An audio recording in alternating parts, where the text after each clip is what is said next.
fellow diamond painting addicts, and welcome back to Diamond Painting Anonymous. I'm Daphne, and I'm here today for this week's WIP and Chat.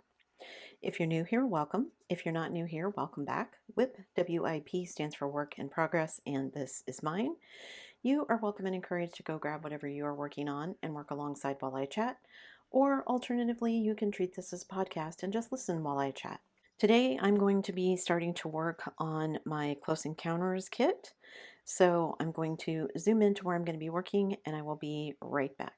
Okay guys, I am starting on my Close Encounters, like I said. So as I start on this, let me just jump into my regular life. What's been going on in my regular life? Just same old, I think. Trying to keep up with the snow outside, keep the dogs entertained. They are not huge fans of the snow. Oscar doesn't mind it, but Sable is not a fan. Oscar got sick earlier this week and he was so pitiful. I don't know exactly what happened. One of those where something upset his stomach and he got sick. He was so pitiful because he just knew he was going to get in trouble after it happened. Same guilty look I got when he was chewing up my slipper, but I knew he couldn't help it, so he was pretty pitiful. But he bounced back and 3 hours later, he was fine, so I don't know what upset his stomach, but everyone survived. Cleanup was not terrible, so it's all good. And he hasn't gotten sick again, so I'm assuming just probably something he ate, maybe something he got into outside. Although I'm not really sure what he could get into because everything is covered with snow. We're supposed to get just a little bit of snow, and it turned into a lot of snow. And now hubby was telling me earlier that the province is supposed to be getting a nor'easter, but even the weatherman doesn't know for sure how much snow we're going to get. Either won't say or can't say, I'm not sure which. I guess the southern part of the province is supposed to get quite a bit, but they haven't really given any amounts for where we are. So I guess we'll just wait and see, because then hubby checked it later. I think he was telling me Saturday that we were supposed to get snow on Sunday. And then later Saturday night, he was telling me that, oh, now they've changed it. So I don't know what's going on. I've never experienced a nor'easter. I don't really know what they are. So I was kind of curious to see what it was going to be. The last snowfall that we got quite a bit of snow, and then it warmed up. Everything started turning to slush, and then it rained, and then it got cold enough to freeze everything. So now it's snow with a sheet of ice on top of it and then another layer of snow. So I don't mind the snow, but I could do without the ice. And the snow in the dog run is getting big enough, piled up high enough that soon Oscar's going to figure out he can jump over it. So we're going to have to clean some of that out eventually. Haven't decided if it would be faster to try and get the snowblower in there or if it'd be easier just to shovel some of the pieces near the edges down so that he can't get so close to the top of the fence. But it's been a lot of snow. The one day, this Thursday or Friday that we got a bunch of the snow, it was super windy. So one of those just like bone chilling days because the wind just cuts right through you.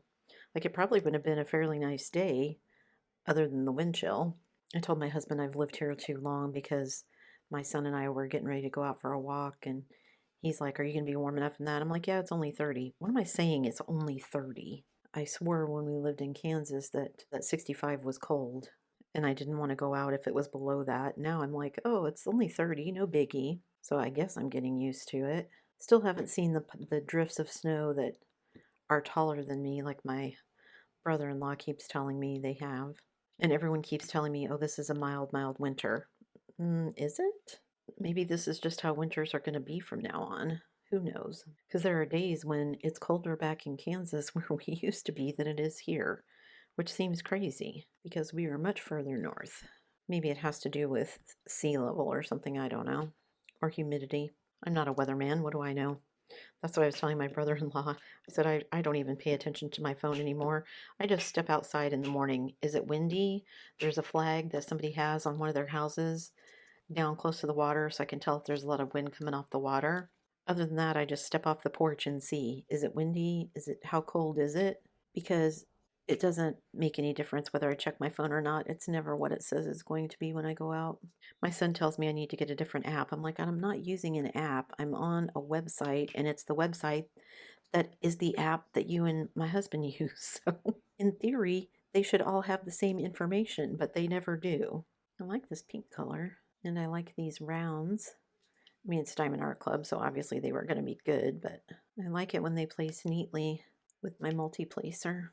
Mostly, anyway. What else has been going on?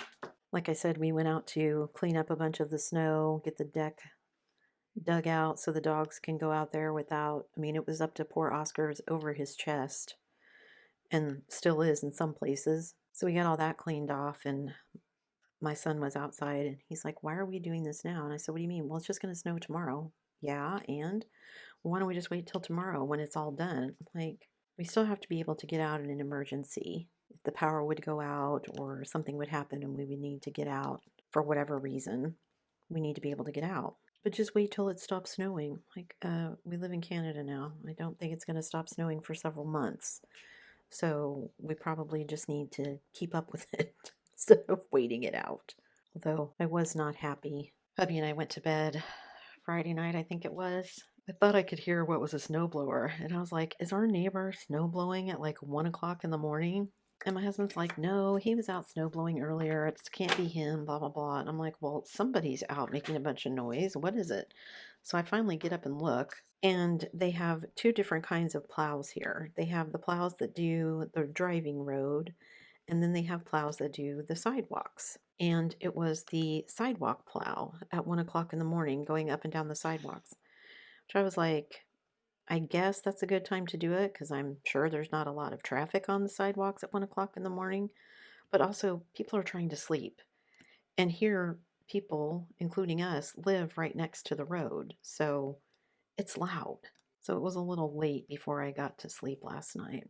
I should have taken some pictures because Sable actually slept in the bed with us most of the night, which didn't leave us a lot of room. Hubby and I have a king-size bed, so between the two of us and Oscar and then Sable, there's hardly any room left.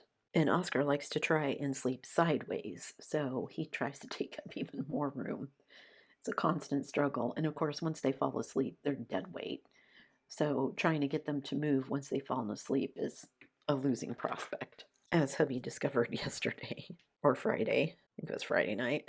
We're also supposed to go to my mother-in-law's for dinner tonight, which I don't know if that's going to happen because we're still waiting to see if we're going to get all the snow that they predicted and then unpredicted. So I think my son will probably end up staying here with the dogs. That way he can watch football. My mother-in-law is big into curling, and they're having a lot of curling competitions right now for heading into the Olympics. So, oh, speaking of the Olympics, did you guys see the video of the American bobsled team? It was a four-man bobsled team. And you have to push off and run, and then everybody has to jump in a certain sequence. The second guy that was supposed to jump in missed his footing and couldn't get all the way in the bobsled. And as they went around a corner, he ended up taking out the third guy. So they both fell out. And then the fourth guy, who runs the brakes, got in, but then I guess decided they were going to bail.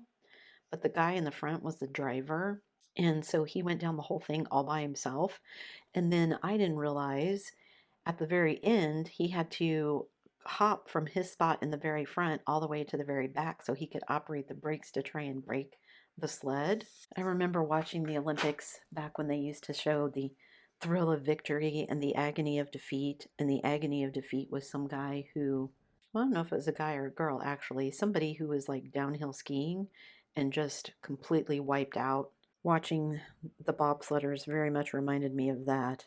I remember watching the Olympics when I was younger too, and the Jamaican bobsled was the big thing. Because how could you have bobsledders from Jamaica? They didn't have any snow. That was when I first learned that a lot of the athletes don't train in their home countries. Like even developed countries, like a lot of people come to America to train, which I always found kind of weird, especially for like people who run, like distance runners.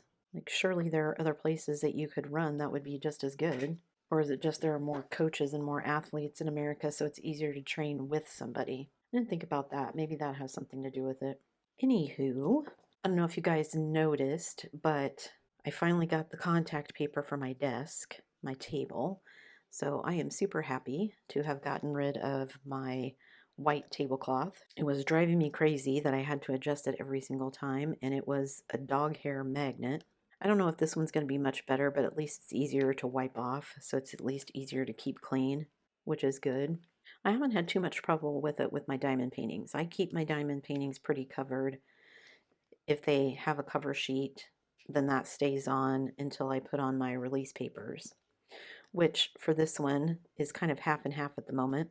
I actually made my release papers and got them all printed out, and I made more than I thought I would need, and I still didn't make enough. So I'm probably about 12 short, which means I need to either make some more or just use the cover sheet until I get up to that spot. I'm probably going to end up making some more. It's not like I don't have the sticker paper to do it. And I don't have to set up my whole cutting machine or anything to make the release papers because I'm just printing on the back of the sticker paper. So really I just open it up and print it, and then I use a paper cutter to cut it. Just like one of those Fisker paper cutters that you can get at Michael's or whatever, or any hobby store, any craft store. Walmart probably sells them too. And I cut them down, cut all the white edges off, cut them down to the size I need, and I'm good to go. I couldn't decide what I wanted to do for this one. I thought about taking the picture and just like cutting it up into pieces and doing it that way. But then I decided I was just going to do like well, it's a liquify thing that I do on my iPad. And I just put on a bunch of colors. My iPad, I have a program called Procreate, and I can take a photo and tell it to make a color palette from the photo.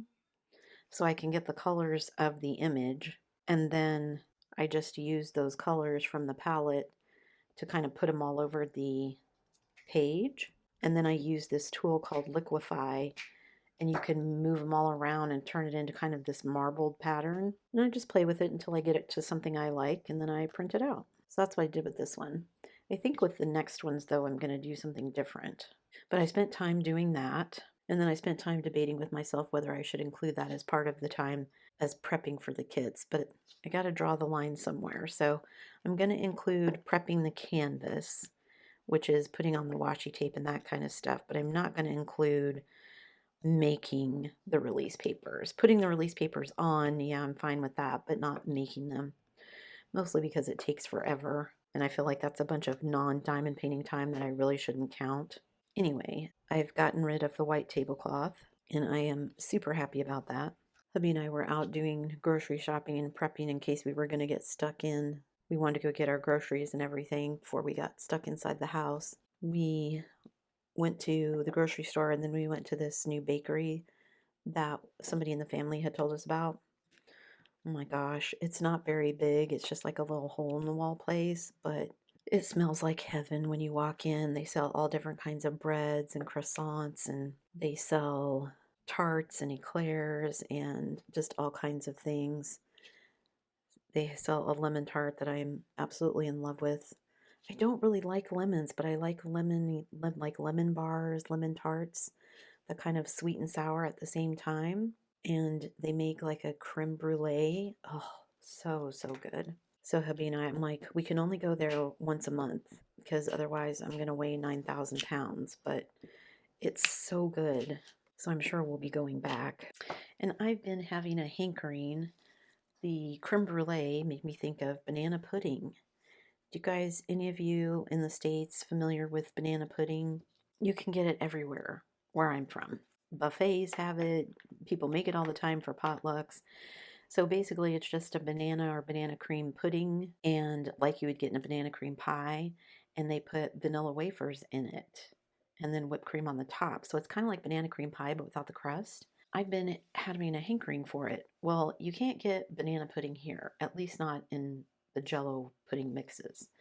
So last time we were in the States, I bought several cheesecake flavored and banana cream flavored puddings because I knew I couldn't find them here. And I've asked my in-laws and stuff, and they're like, oh, we never really thought about it, but you're right. Yeah, that's the only one you can. There's like four: chocolate, vanilla, lemon, pistachio, and butterscotch. So, and pistachio and butterscotch are hit and miss. But chocolate, vanilla, and lemon you can find all the time. Maybe I just need to look up how to make the banana pudding one from scratch, but I wanted vanilla wafers to put in it because I've got a couple of mixes and I thought, well, I'll just mix it up and I'll throw in some vanilla wafers. Nobody around here carries vanilla wafers. Is that an American thing? Again, I'm always constantly amazed by the things that I think are ubiquitous, that everybody's going to have them. And then suddenly I go to look for them and I'm like, what do you mean? It's like not having any Jiffy cornbread mix, which growing up in my life, living the same place my whole life, every grocery store I went into carried it. So I just assumed. I guess it's a way to teach me from making assumptions. I'll have to look up some recipes. I've got a banana bread recipe. I bought some bananas and I know we probably won't eat all of them before they start to get overripe. So what I usually do is make banana bread with them after they get that way, because that makes the best banana bread. But I really wanted some banana pudding with the vanilla wafers in it, and I can't find vanilla wafers. I suppose I could find something. Is there a recipe for vanilla wafers? I don't even know how you would go about making them. I mean, they're just a cookie, right? I don't know, so many things that I think are simple, and then I go to do them, and it's like, well, I can't find this, and I can't find that. I did have the thought, too, because my youngest has been out of Chick-fil-A sauce for a while, that he likes to put on all of his sandwiches and burgers and stuff, and his fries. And I thought, surely somebody has figured out how to deconstruct their Chick-fil-A sauce. Maybe we can just figure out how to make it. Maybe. We'll see. And such weird things here, too, going to the grocery store. We try to find deals and stuff, because things are expensive. Things like eggs and butter, cheese, chocolate chips are expensive. They weren't too bad, and then it became Christmas holiday baking season, and suddenly they were all expensive. Thankfully, I bought, I guess the score pieces are really popular here, which is what I use, either that or Heath bars in my Death by Chocolate. Here they don't have Heath, they have score, which is basically the same thing. So I had bought a bag of the little broken up pieces back before Thanksgiving. I've already made 2 batches of Death by Chocolate with it, and I still have enough left for a third, possibly a fourth. So I'm glad I bought it when I did. I haven't even been able to find it lately. Hubby keeps saying we're going to take another trip into Maine so we can go do some shopping, but we just haven't got around to that yet.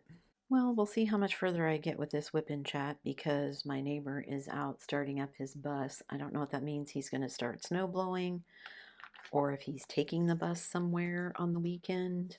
Okay, I think they're gone now. I think he was moving the bus so they could get their other car out for date night. So hopefully there won't be any noise from them for a while.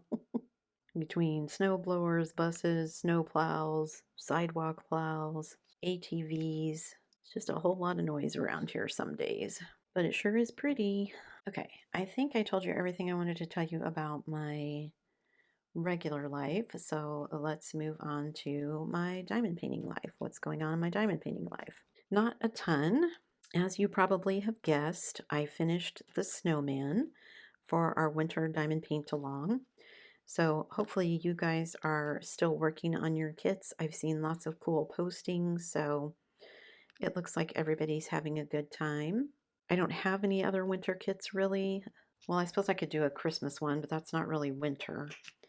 But anyway, so that's why I decided to start on this one. This is one of my oldest kits, so that's the reason I chose to work on this one.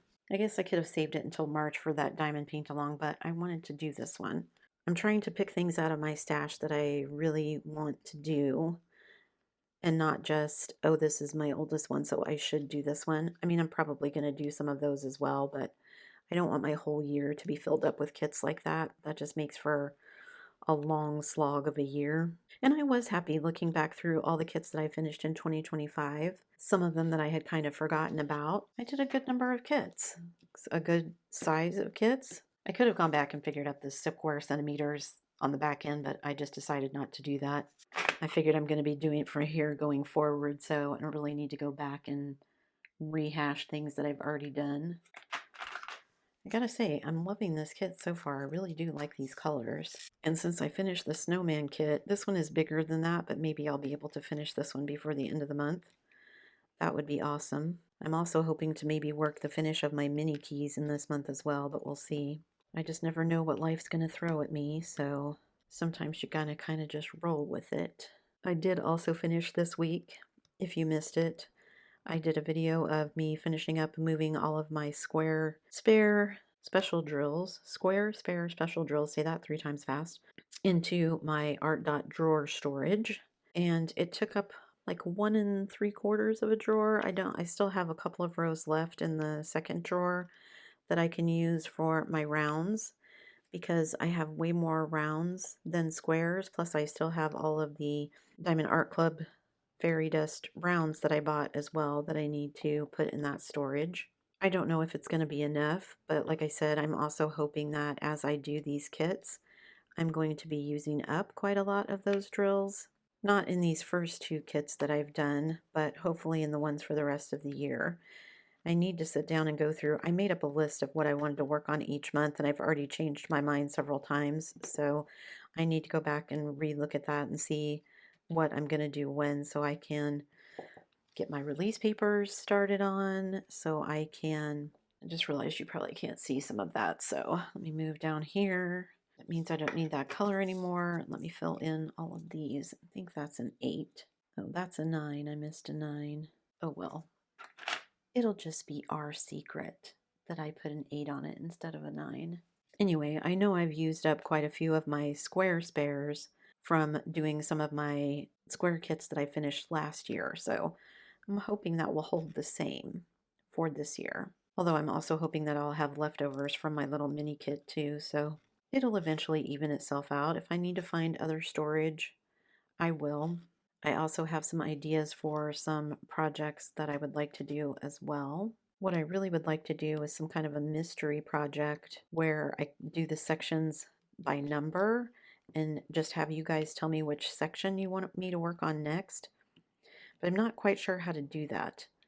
If I do like a poll on YouTube, I can only have 4 options, which I could do. That just means that I then have to narrow down to the 4 sections that I would give you guys as an option, because it feels like it would be too much work to be like, okay, there's 100 numbers, let's say option number 1 is 1 through 25, 26 through 50, 51 through 75, 76 through 100, and then whatever ones from that. Okay, now I'm going to narrow down. It was 1 to 25, so 1 to 5, 10, 6 to 10, etc., etc. I don't want to do that. That's too much work.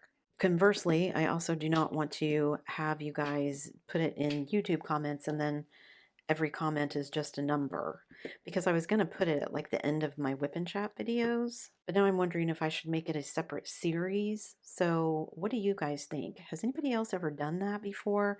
I mean, I know I've done like Advent stuff and I just put the numbers on randomly, and then whatever the day of the Advent was, I did it that way.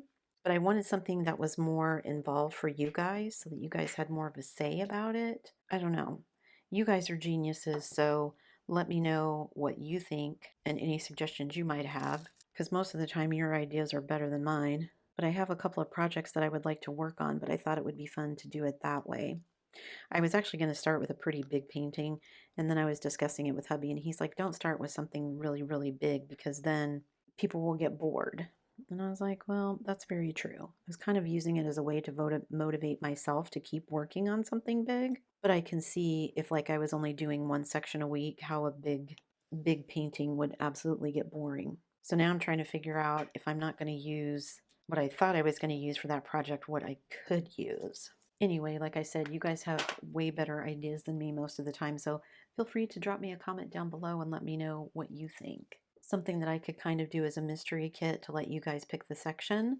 And I suppose I could do it as its own like series of videos. I just don't want to do it every day.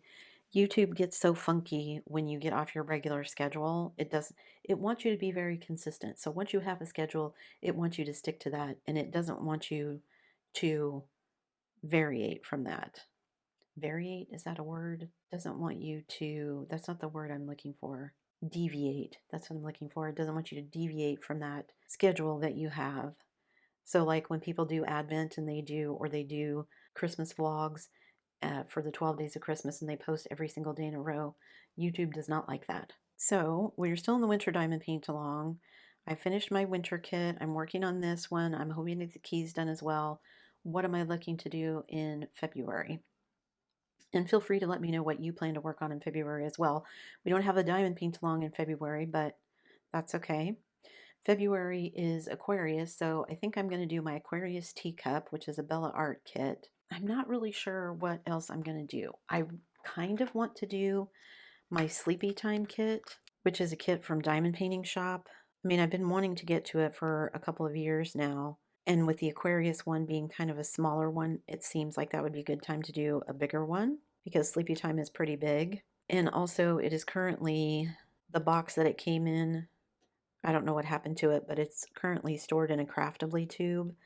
But that tube is on my floor. I have 2 tubes on my floor, and I really just want to do both of those kits to get them up off the floor, which it's in a Craftably tube. It's not a Craftably kit, but that was what I had to store it in to keep it protected while we were moving, so that's where it went. The other one in the tube is actually a Craftably, but I'm slowly making room on my shelves for other things. Very slowly. So hopefully most of you saw my video yesterday, which was my first collection count of the year. I gotta say, I really am liking calling it a collection rather than a stash. It does just sound so much better than a stash. Plus, it makes it sound better when you're like, oh, I'm gonna go look through my collection and see. Like, these are valuable things to you, right? And to me, these are items that I've purchased that I wanted to work on. Some more than others, obviously. And somebody was commenting about they didn't have very much of a stash because they were just starting out. It's not a competition, but my downsizing is not necessarily a detox per se. It is just someone else made the comment that they don't think their diamond painting collection should outlive them. I don't know if you guys have seen it, but I've been seeing, my hubby and I watch a lot of what my children term dead people shows, like true crime shows. And it must be an older person thing. That must be a demographic for those crime shows because there's a lot of make your will, donate and leave money to this charity when you die. There's one on there about these people and it's a couple and they're sitting in there and they're, you know what our kids don't want when we die? Our spoon collection. And like their whole house is just spoons everywhere. The guy's like reading a book on spoons and she's polishing spoons. And I just thought it was funny because remembering back to when my parents passed away, yeah, there were all kinds of stuff that my parents collected that none of us kids had any interest in. My dad was a big model railroader. None of us did any of that. None of us had any interest in that. And I mean, we tried to find people who would appreciate it. So, like, there was a guy that worked with my dad. I think I've told you guys this story before. There was a guy that worked with my dad that was also a model railroader. And so we contacted him and said, hey, would you be interested in all of this stuff? Because otherwise, we're just going to donate it to Goodwill because none of us have any interest in it. And he's like, oh my gosh, are you kidding? This is worth money, and this is worth money, and this is worth money. And we're like, yeah, we know, but you have to have the time and the energy to go through all of that stuff and figure out what it's worth, what's it worth to sell, and then spend more time and energy trying to sell it to somebody and all of that. And it just was not worth the effort for us. So we ended up just basically giving him the whole truckload of my dad's stuff. And I mean, my dad had like a model train set up on a big board of plywood that was up in his train room, as we called it, which was basically just an unfinished room in the basement. And the guy was super, super happy to get it because he was into it like dad was. It was the same scale that he used. Daddy had a lot of extra things. I mean, dad had bought a printer and he made his own decals and all kinds of things. And we just kind of gave him a bunch of that stuff and said, here. He was just super, super grateful. And we were glad to have it go to somebody that wanted it. Anyway, all of that to say, my point is when I go, none of my kids want my diamond painting collection. Neither one of them diamond paint. They could care less. My daughter likes seeing the finished ones, but as far as actually doing it, she has zero interest. So, yeah, I want to get to a point where I've got a faster turnover going so that when I buy something new, I don't feel guilty about working on it right away because I have so many other kits waiting on my shelf. Because I think that's where that whole negative connotation of stash comes from because it's not a collection then. It's just kits that are gathering dust in your house. Like, are you ever going to get to them? I'm still looking at my kits and evaluating them and looking at them and going, is this a kit that I'm ever actually going to get to? Like, I bought this in 2021. It's been sitting on my shelf for 4 years. I did really want to do it. Took me 4 years to get to it, but here we are. In the meantime, because of other goals that I've set, I've probably worked on other kits that I didn't like as much as this one, which is kind of sad when you think about it, because I should enjoy all of them, right? And I mean, I've enjoyed them, but admittedly, some more than others. So what I want to get to is a place where I feel like my stash, my collection is manageable, and when I go into it, it's not, I kind of want to do this one, but I want to do this one. I want to get to a place where I'm like, all of them are which one do I want to do next? I'm not there quite yet, but I'm going to get there. But I do say that's why I'm on a low buy and not a no buy, because some of the stuff that I purchased for Black Friday and Cyber Monday, the first go round, which was, if you saw the stash video yesterday, the collection video yesterday, was the mermaid, the spangler, I think the mini keys, and one other one that I can't think of now. Anyway, there was like 3 or 4, and I used points because I had a lot of points built up. So basically I just paid shipping for them, which was still kind of ridiculous, but it was still cheaper than what I would have paid if I'd had just bought them outright, even with the discount. And then I went back and spent some more money because I really wanted that nautical beach hut one. And of course, one wasn't enough to get me to free shipping, so I had to buy a second one, which is fine. I didn't have to. I could have just bit the bullet and paid the shipping, but we all know how that goes. Those darn marketing tactics get us every time. Anyway, so that's why I'm saying I'm not going to go on a no buy, because I don't want to beat myself up over the fact that I buy something. Because even if it's not diamond paintings, there's accessories and things that I've been looking at that I want to try out too. I was looking at the Forever Young website because they seem to be coming out with all kinds of new things. I think they have a new vacuum pen now. I did see, I think somebody was showing that Picmondo, which was like the original vacuum pen, is now doing diamond painting kits as well. And I saw, oh, there's another new to me company that somebody was showing that I need to go check out. But also going back through my stash, I do have to keep an eye on cost as well, because even when I was living in the States, buying from some of these little independent shops is expensive because they don't deal in as much bulk as the bigger places. They don't get the kind of shipping discounts and everything. And I would really like to buy some new pens because I feel like I've used the same 2 pens for the last year, but every time I go to look at one, it's always people that are just doing Etsy drops, and that drives me nuts. I get it. It's good marketing for them, but as a consumer, I hate it. I just want to go in and buy a pen. Let me just buy a pen. And I want to try out some Canadian companies, but I just can't do the drops. I never remember. I don't like Etsy. Also, I go on Etsy and I go to Etsy CA, right? Because I want to look for Canadian companies. But when I put in my search stuff, even though I'm an Etsy CA, it brings up a bunch of places that are in the United States. I don't want any places that are in the United States because that means shipping's going to cost me a fortune. It's annoying. It's like going to Facebook and not having the stuff that you pick show up on your feed. Anyway, I was looking at Forever Young. I saw they have come out with some new rulers, which one is essentially just a ruler. It's like a curved ruler, and it's just made to sit at the side of your drills. So like when you start a canvas, you just drill and you place them against the canvas or against the ruler so they stay in a line. So it's not really made to do like whole sections. It's more made for like starting out or whatever. But then they had one that was made for squares that has like diagonal. So like it would go down, over, down, over, down, over, and it's 3D printed. And it's the same problem with all rulers in that you then have to, after you've drilled on it, go pull it up and then go back with the same colors and drill through it again, which is annoying. But if there are people who want their drills super duper straight, maybe it would be good. It's an interesting concept and one I hadn't seen before. So if you've seen it or you've tried it, let me know what you thought. Because I looked at both of those. I haven't gotten anything yet. Yeah, there's just been some new things coming out. And I may be behind the curve. Admittedly, I don't pay a lot of attention to quote unquote influencers and what's brand new at the time. I do get emails from Diamond Art Club and stuff, so I am usually up on what they're putting out, but I'm just not interested in a lot of this stuff. I don't want the coasters. I don't want the little sparkle pals or whatever they call them. I just want good diamond paintings. And I want to have enough gone out of my stash, out of my collection. I'm going to break myself of that habit one day. Out of my collection so that I can, like I said, if I buy one, I don't have to feel guilty about working on it immediately because, oh, I have these other ones that I bought 6 years ago that I probably should work on first. Okay, I think that's it for me today, guys. I actually got a decent sized section done here. It was kind of fun not doing it with a release paper, so it's kind of more fitting in with the forms of the canvas of the image as I'm doing it. These little polyp things, whatever these are, some kind of alien flower or something. And I am loving the color scheme, so I'm happy about that. I think I have 5 ABs in this one. Yeah, it looks like 5 AB. So I think that's enough. I'm happy with that. I'm not going to add any more in, like I said. No other fairy dust or anything. I'll save that for the next one.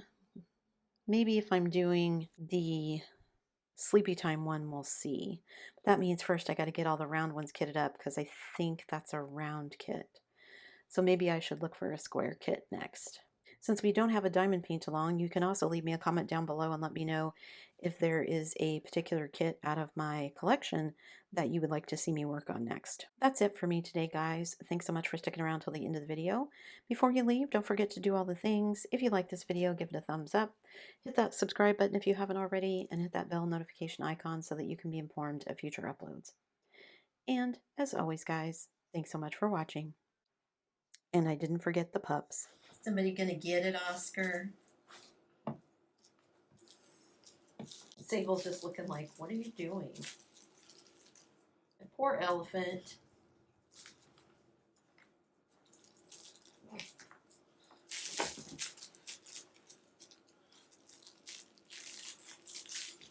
You love anything that squeaks. Meanwhile, Sable's just being a good girl, chewing on hers.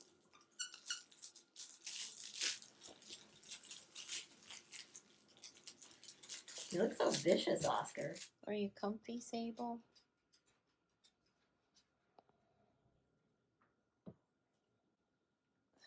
Meanwhile, hi, Oscar. What are you doing?